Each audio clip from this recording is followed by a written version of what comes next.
Alright everybody, so I'm going to try and make a few videos for this new assignment. This will be the first video for just the actual assignment itself, just kind of going through what I would normally do in class here, and then I'm going to do a couple of videos for tutorials here in a bit. Alright, so we're going to do another self-portrait. This one's going to be non-text based. It's going to be a painterly self-portrait. Using the new tools listed below, create a painterly self-portrait. This will be due Thursday, April 2nd, so it's 2 weeks from, well, I think it's 2.5 weeks, something like that.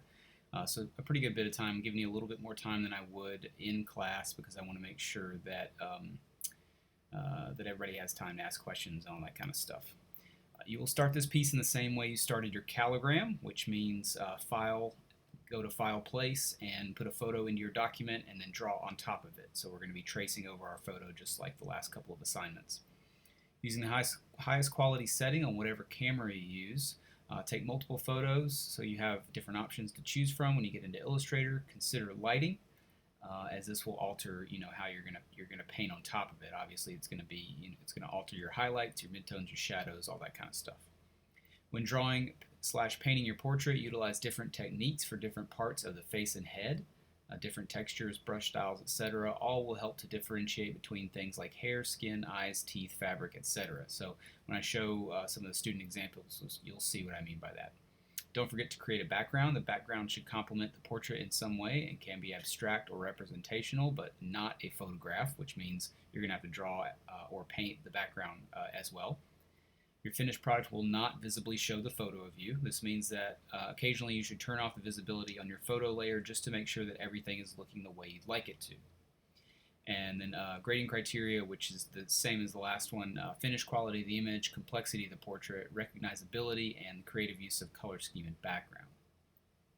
The new tools we're going to be learning are the brush tool, which is the shortcut B on the keyboard to get to the brush tool.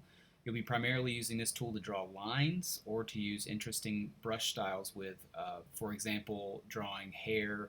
I'm going to show you some interesting brush styles that basically add texture to the brush and different kind of line work, all that kind of stuff. And then the blob brush tool, which is great for the majority of the painting. We're going to be using it to create, quote-unquote blob shapes of different colors and build your portrait up with small blocks of color, basically. And then we'll look at examples so you can see that. And then brush styles, which of course will correspond with the brush tool. And then of course don't forget, we already know a lot of these old tools, right? Selection tool, direct selection tool, pen tool, eraser tool, all the color manipulation stuff, including the eyedropper and the view tools, hand and zoom tool. So you can always fall back on all this stuff. You already know how to create shapes using your pen tool and to modify shapes using your selection tool and direct selection tool. So if worse comes to worse and you just can't get a grip on all these other tools quite at the very beginning, use these other tools to help supplement. All right, so let's take a look at some of the examples in the next video.